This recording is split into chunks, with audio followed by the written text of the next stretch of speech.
إن الحمد لله نحمده ونستعينه ونستغفره ونعوذ بالله من شرور أنفسنا ومن سيئات أعمالنا من يهده الله فلا مضل له ومن يضلل فلا هادي له وأشهد أن لا إله إلا الله وحده لا شريك له وأشهد أن محمدا عبده ورسوله يا أيها الذين آمنوا اتقوا الله حق تقاته ولا تموتن إلا وأنتم مسلمون يا أيها الناس اتقوا ربكم الذي خلقكم من نفس واحدة وخلق منها زوجها وبث منهما رجالا كثيرا ونساء واتقوا الله الذي تساءلون به والأرحام إن الله كان عليكم رقيبا يا أيها الذين آمنوا اتقوا الله وقولوا قولا سديدا يصلح لكم أعمالكم ويغفر لكم ذنوبكم ومن يطع الله ورسوله فقد فاز فوزا عظيما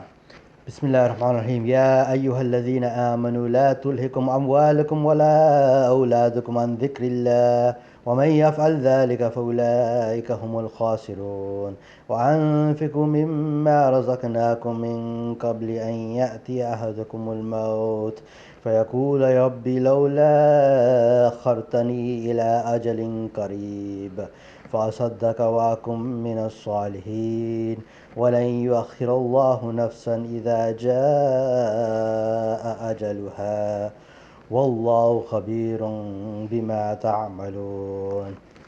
O you who have believed, let not your wealth and your children divert you from the remembrance of Allah, and whoever does that, then those are the losers.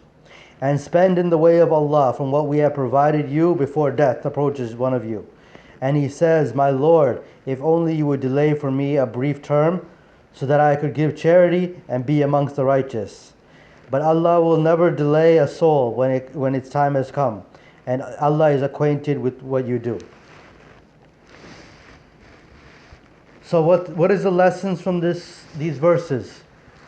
The lessons in these verses are that during our lifetime we should appreciate the time and energy and wealth that we have and use that in the path of the remembrance of Allah subhanahu wa ta'ala. Because death can come at a very sudden time and we may not be ready for it. And the people who did not do righteous deeds, they will beg for a delay. But the angel of death does not delay. Allah subhanahu wa ta'ala does not delay anybody's death for them. So when their death comes, whatever they have done, they have done.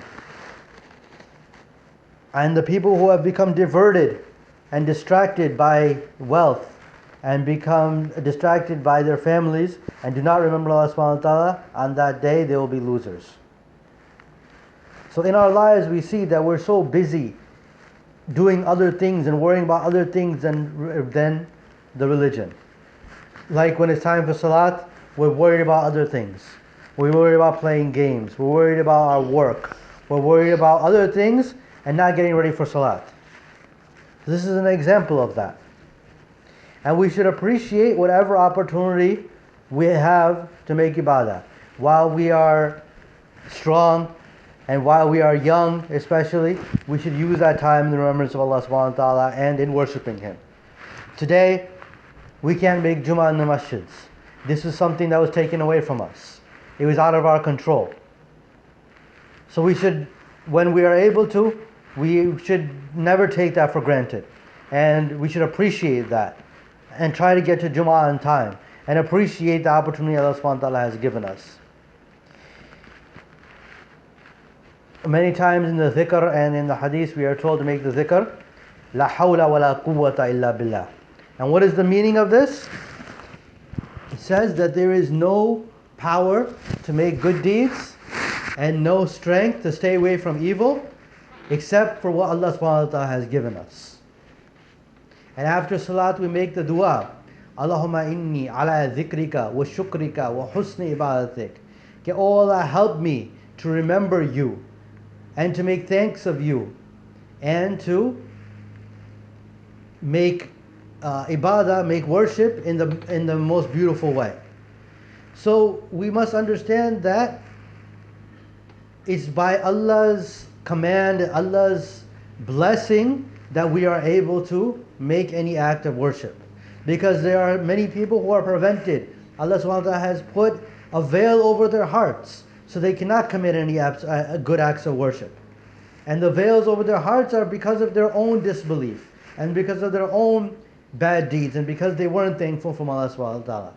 Now, we ourselves must be thankful and take these opportunities to worship Allah subhanahu wa ta'ala, because we don't want to be like those people where Allah subhanahu wa ta'ala puts a veil over our heart.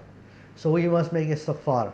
We must value our salat, and we must read Quran and value it, and reflect, and stop making so many sins, and stop lying, and stop all these bad things that we're doing. And pray to Allah subhanahu wa ta'ala that He allows us to worship Him, allows us to worship Him in a good way, and accepts our worship. أقول قولي هذا وأستغفر الله لي ولكم وآخر دعوانا أن الحمد لله رب العالمين.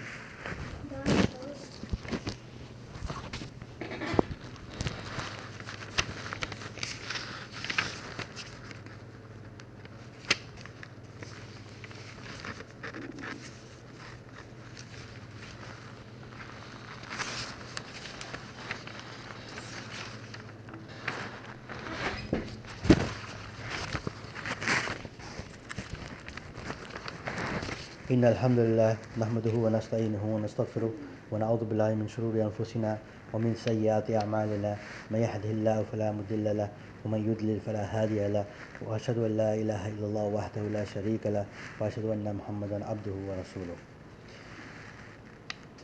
أما بعد، فإن أصدق الحديث كتاب الله وخير الهدي هدي محمد صلى الله عليه وسلم وشر الأمور محدثاتها وكل محدثة بدعة وكل بدعة ضلالة وكل ضلالة في النار.